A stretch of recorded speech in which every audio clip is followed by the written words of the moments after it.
Hello everyone, good morning. আশা করছি তোমরা সবাই ভালো আছো আর আমিও ভালো আছি। নতুন একটা দিন, নতুন একটা ভ্লগ তোমাদের সঙ্গে শেয়ার করতে চলেছি। ভ্লগটা দেখতে থাকো, আশা করছি ভালো লাগবে।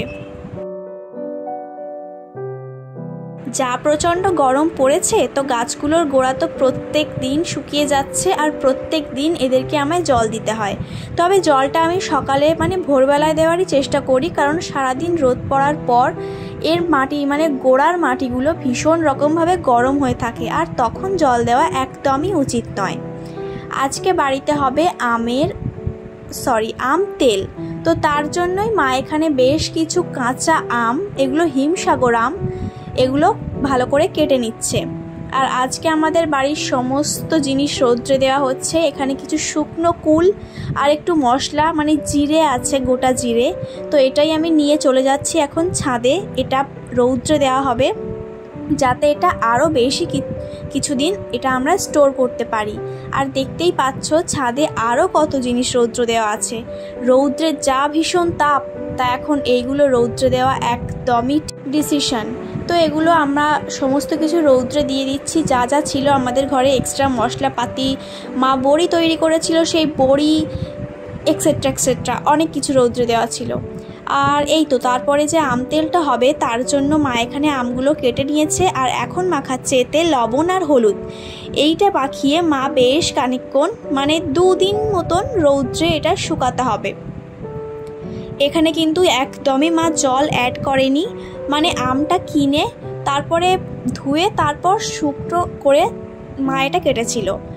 ওই কিছুদিন কাঁচা অবস্থায় একদিন রৌদ্রে ছিল কিন্তু এটা ধোয়ার পর, যাতে এতে এক ফোঁটাও জল না থাকে। আর তারপর শুকিয়ে গেলে মা এটাকে ভালোভাবে কেটে তারপর লবণ হলুদ মাখিয়ে আরও 2 দিন এটা রৌদ্র দেবে। আর ভালোভাবে লবণ হলুদ মাখিয়ে নিতে হবে। এখানে 1 কেজি 400 আম ছিল, মা এখানে সবগুলো কেটে নিয়েছে আর এখন লবণ হলুদ মাখিয়ে দিচ্ছে।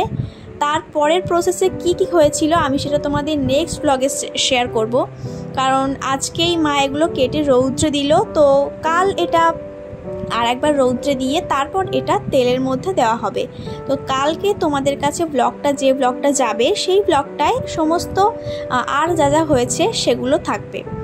তো আজকে তো শুধু লবণ হলুদ মাখিয়ে কেটে রৌদ্রে দেওয়া হয়েছে এরকম একটা খবরের কাগজে নিয়ে। নর্মালি একদম টানা কড়কড়ে রৌদ্রে, যেখানে মানুষ 5 মিনিটও দাঁড়াতে পারবে না, এরকম রৌদ্রে দেওয়া হয়েছে। আর এটা কাঁচের জারে বেশি ভালোভাবে স্টোর করা যায়, আমরাতে অনেক দিন স্টোর করতে পারি।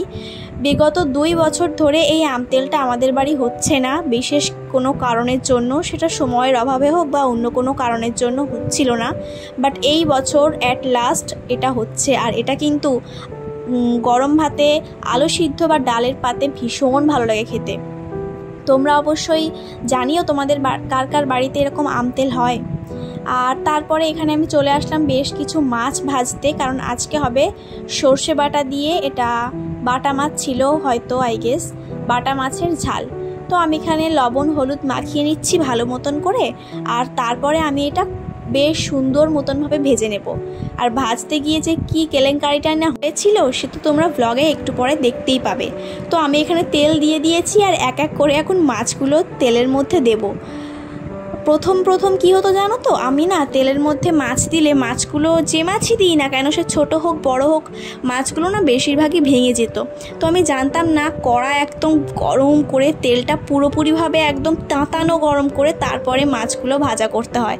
আমি হয়তো আগে কি করতাম যে কাঁচা তেলের মধ্যে মাছগুলো ছেড়ে দিতাম, এই জন্য ওগুলো ভেঙে যেত। এই যে লাস্টেই দেখতে পাচ্ছ আমি মাছের যে পটকাটা বলে ওটা দিয়ে দিয়েছি আর ওটা ফটাস করে ফেটে গেল। তো আজকে তো ভীষণ একটা দুর্ঘটনা ঘটতেই পারতো, সেটা কেটে গেছে। যাই হোক, নেক্সট টাইম থেকে আমি আর দেবো না। এই যে পড়ে আছে ওটা, তো এটাতে আমার হাত দিতেও ভয় করছে এখন। তো মাছগুলো ভেজে নিই চলো। আর তারপর এখানে দেখলাম ফ্রিজে বেশ কিছু কাঁচা লঙ্কা ছিল। কাঁচা লঙ্কার আমরা কি করি জানো তো, বোটাগুলো ছাড়িয়ে রাখি। এরকম বোটাগুলো ছাড়িয়ে রাখলে কাঁচা লঙ্কা অনেক দিন স্টোর করা যায়, অন্তত 20-25 দিন তো আরামসে স্টোর করা যায়। তবে এগুলো যেহেতু এই যে বোটা ছাড়ানো হয়নি আর অনেক দিন হয়ে গেছে ফ্রিজে রাখা, তো এগুলো লাল লাল হয়ে গিয়েছে। আর সেই জন্য বোটাগুলো এখন ছাড়িয়ে রাখছি, আর যে লাল লঙ্কাগুলো সেগুলো আলাদা করে রাখছি। এগুলো আলাদাভাবে ধুয়ে রৌদ্রে দেওয়া হবে। আই গেস হয়তো শুকনো লঙ্কা হবে এগুলো দিয়ে। আমি তো আগে কখনো এরকম করিনি বা দেখিনি, মাই ফার্স্ট টাইম করছে। তো বলল যে বোটাগুলো ছাড়িয়ে ধুয়ে তারপর রৌদ্রে দেবে। এই যে মাছগুলো এখানে কড়কড়ে করে ভাজা হয়ে গিয়েছে, আর মা এখানে কাঁচা লঙ্কাগুলো মানে লাল কাঁচা লঙ্কাগুলো ভালো করে ধুয়ে নিচ্ছে। এরপর এটা কড়কড়ে আবার সেই টাক ফাটা রৌদ্রে দেওয়া হবে। বেশ কিছুদিন দিতে হবে আমার মনে হয় এটা, কারণ একেবারে শুকনো লঙ্কা করতে গিয়ে তো 1-2 দিনে দিলে এটা হবেই না।